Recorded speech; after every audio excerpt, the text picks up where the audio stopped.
This is Gary Atencio with CNTV, and today we're in Colorado. I'm here with an award-winning author, Matt, whose novel provides engaging and relatable characters while allowing the reader to have fun in the process. I'm joined here with the author, the consultant. Matt, thanks so much for joining us here today.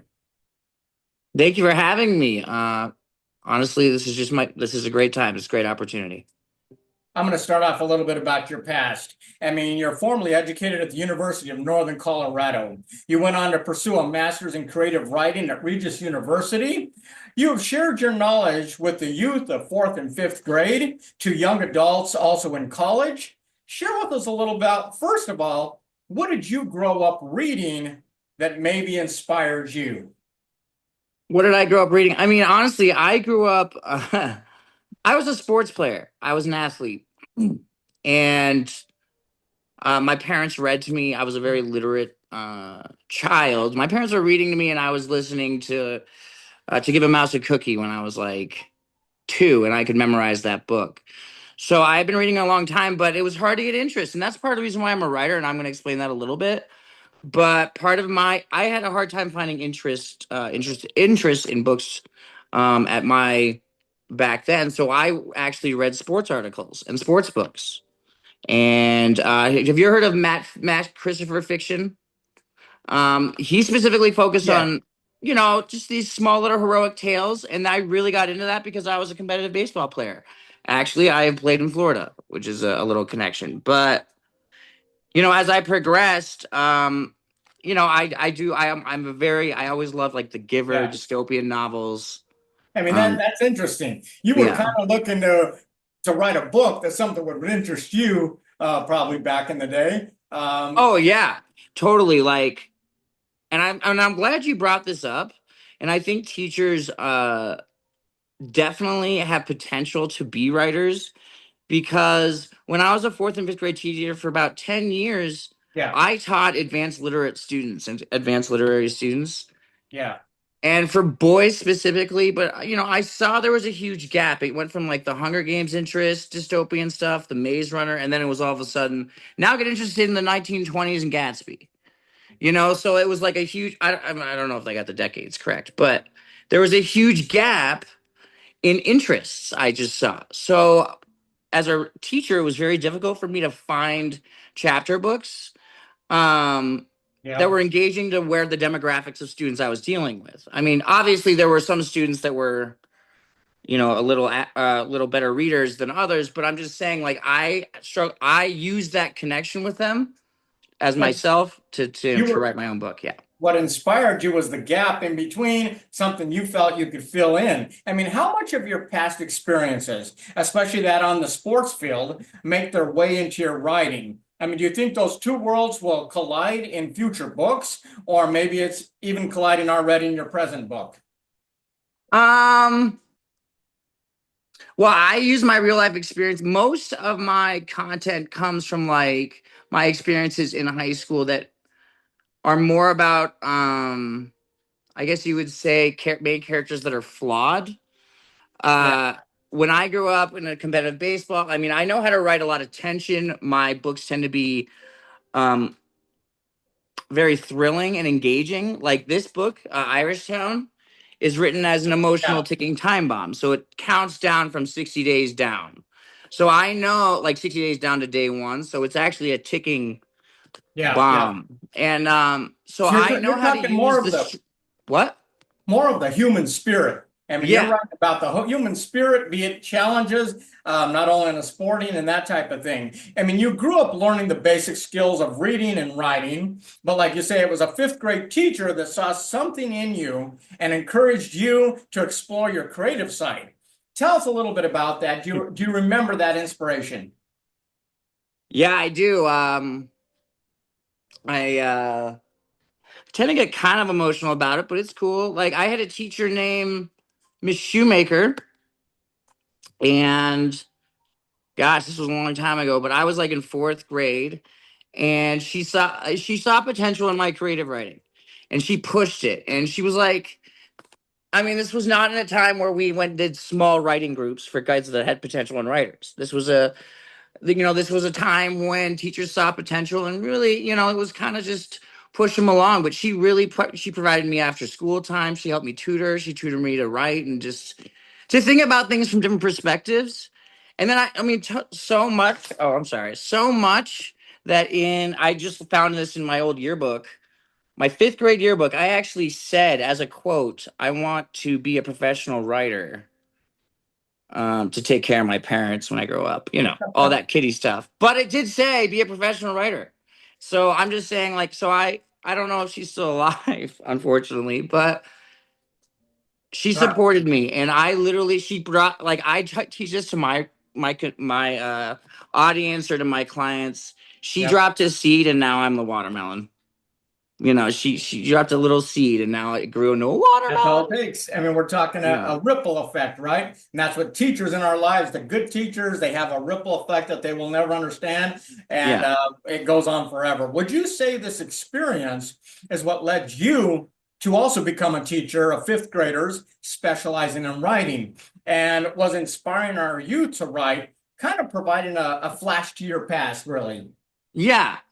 Um, yeah, I honestly, writing was, well, it was just a potential thing. Yeah. I was during state tests just thinking about what I was just talking about, with I was just thinking about being a writer, and yeah. I mean, would you say this experience, maybe with your teacher, is Oh what yeah. led you to become a teacher of other fifth graders specializing in writing? Yes, it definitely did. I think, foundational wise, you always have adults you look up to and remember. Yeah. And the truth was, she molded me. I hate to use the cliche like she molded me, but like there's a part of Miss Shoemaker in all her students. If you were to go to any, like, I have kids or students or fellow colleagues who have had her and still remember Miss Shoemaker for how kind and warm and loving her classroom was, but she was rigorous. She challenged us. Every one of her kids is succeeding in life right now. And when I saw that, and I saw how much, and my father's also a really well-known teacher, and he, a lot of students respect him. So when I saw, though, like, what it takes to really have an effect on students and to really have an effect on society and people, like, that really affected me as a teacher too. Like, I'm a relationship teacher too. So if you Wow. can tell, like, I'm not the best when it comes to other And things, but like, I'm a relationship teacher, and it really helped me from Miss Shoemaker. So I can definitely see your passion is at the core of what you do. Obviously, people that have touched you in the past, and you're really paying that forward. After 7 years of teaching, you decided to pursue your own writing career, and you entered a writing program at Regis University. Was the plot or idea for your first novel already brewing, would you say? yeah, I actually got into it was a challenge. It was a risk. I'm not gonna lie to you. And most writers, if you're changing your career to being a professional writer, it's a risk. And understand that we all know. So you join the team. Um, but when I chose to leave the profession and go back and get my master's degree, it was a risk. I mean, obviously, I agree with you. When it comes to people following their heart, I mean, it's not always that's a risk. I mean, we're talking Yeah. about starving artists, we're talking about authors. People are basically following their heart to do something as a risk. Your premiere novel is Yeah. Irish Oh yeah. Town. Yeah. That's Irish Town. Share with us how the idea for this Rocky Mountain story came about. Yeah, so basically, I grew up, I loved The Outsiders, and what I saw was I grew up in a similar ilk or society of what Irish Sound is based off of. Um, I was fortunate to grow up in a community. I won't say the full name, but you know the community, if Yeah. you know Colorado, and there is this, I guess you could say, I don't know, attitude of these, we'll just say they're called cherries in the book. And then there's an attitude of where I went to high school. So I grew up in I grew up with the cherries in the book. And then my parents wanted me to engage with different demographics. So they brought me to the other side of the dam, which is in the book, but it's also in our little town, to a not as affluent high school. And so I learned that even though people and families and children and teenagers have little flaws like smoking cigarettes or having a beer below, like those kind of things, they can still be good people and you can still root for them. And when I saw the difference in two societies, I honestly turned into a person that roots for the underdog. Yeah. I I like, because when I walked into that school, I was like, I felt like I just felt different, and ever since then, when you start teaching kids in the inner city, You have seen and experienced both sides of the tracks. yeah. Obviously, So you're going to come away with some experiences there. I mean, the yeah, online reviews state the book evokes deep emotions while yeah. looking into a society where social status and class differences do exist. What age group would you say this book is the most relatable to? I mean, this book can be read probably 15 to any age above 15, 16. I mean, I will be honest, the main character drinks. So I don't know if necessarily like a middle schooler can approach it was the content's necessarily like, I mean, it depends on the middle schooler. But I would say it's young adult and it blends into new adult, which Yeah. is a genre more for like 21-year-olds. Yeah, Um, I love a book that is yeah, basically teaching my kids in a respectful way of what exists out there. yeah. The challenges that all of us have.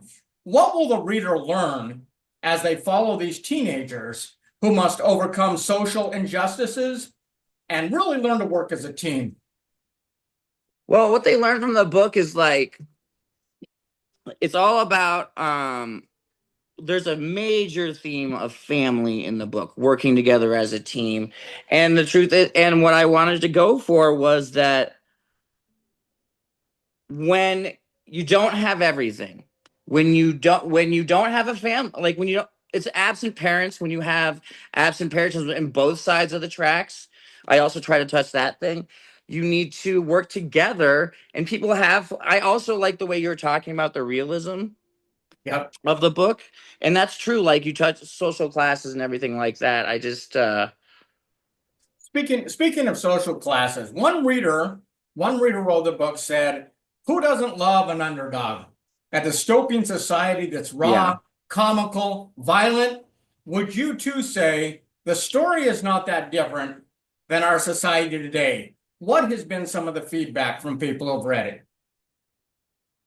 uh it? It is not. It is exactly to the. Okay, so one thing that I get in my audiences and some of I have been fortunate to win some national awards. Is it's a real book. I write gritty fiction.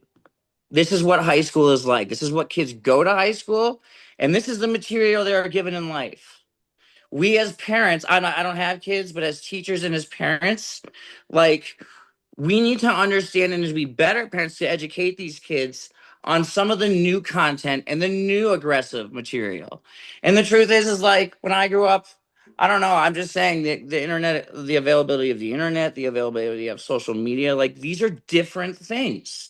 And we need younger writers such as myself to bring literature and bring quality writing with modern types of content. And that was pretty much the book of Irish Town was, can I bring classic literature skills and traits of a book and give it to the acts and have like a lower demographic or a person that's not as good at reading or is intimidated by reading a literary type novel. And that's basically what I did.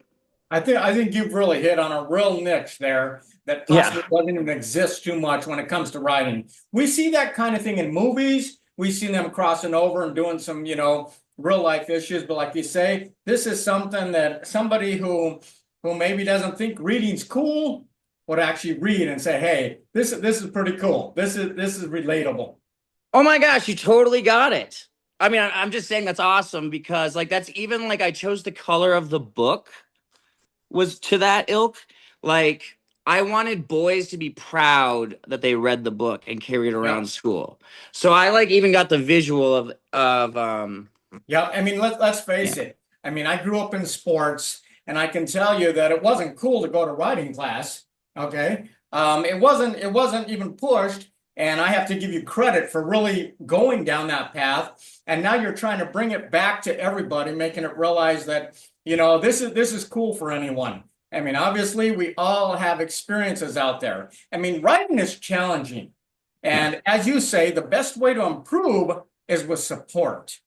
How does Yes. your knowledge of storytelling, character development, as well as providing support and professional development make what you bring to the table for others writers probably kind of unique? Well, I honestly think my ability, okay, this is not me saying anything, but like in elementary education, especially when it came to state testing, we are forced or we were forced to make more rigorous content relatable or more acceptable or easier to understand for a younger age level. Okay, so that actually is where I was going to with this book, is that I used that type of knowledge where I wanted to, I don't know, as my ability as an elementary school teacher, I can incorporate like illusions, metaphors, foreshadowing, symbolism within a book that a person who says that book's too big. Yep, I wrote I write books for them. And I got basically I know how to do that based off because my dad's a teacher.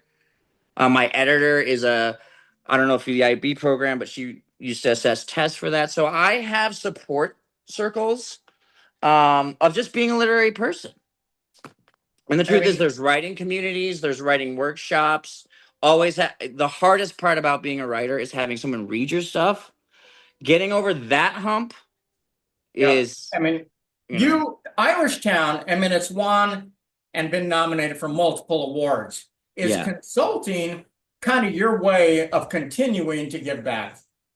Yeah, like I mean, I honestly helps you as a writer become better when you are also working on not someone else's work, but someone else's craft. So like there were just little aspects that you're like, oh, the way I am instructing this person to show here, I could also show better in my book. So like it's selfishly helping others is also helping myself. So I've had clients that were very detailed and use good vocabulary and have certain types of using alliteration or using poetic prose. I've had clients that do that. And in my next book that's coming out in July, I really do try to put my foot forward when it comes to like literary techniques, Yeah. so my audience can get really really, and it's also a thicker book, so I'm trying to also like challenge my audience as well. Speak, Speaking of the future, before we let you go, do you have any writing projects right now in the works?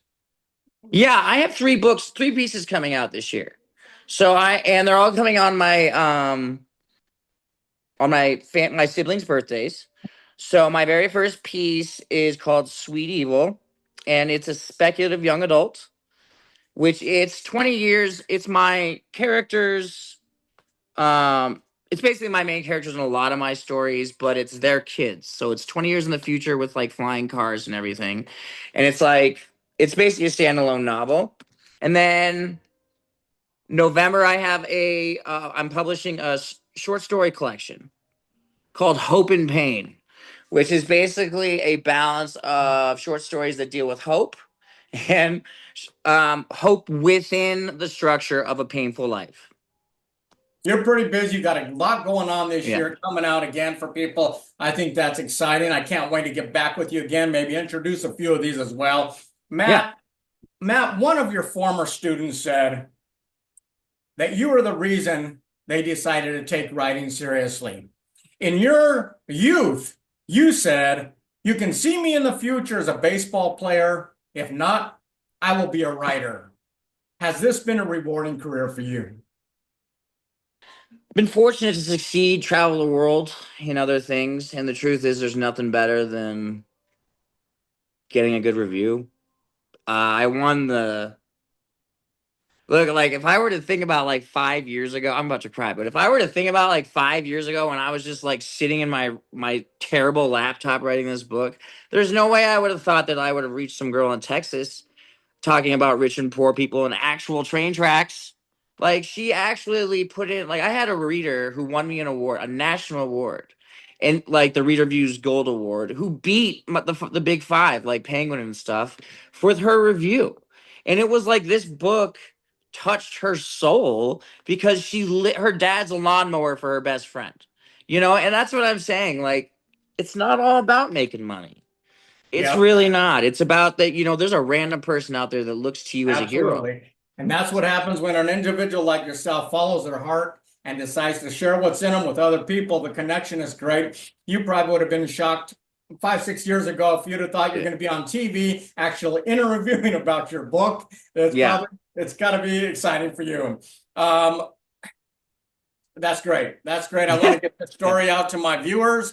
Viewers, let's take a look at the bottom of the screen right there. What you're going to see is their website. On the website, you can see his book and learn more about this author who really loves helping others hone their writing skills, as his desire was to mostly want his readers to have fun. Once again, that is Matt, the author of the award-winning Irish Town. This is Gary Atencio with CNTV, and if you don't know, now you know.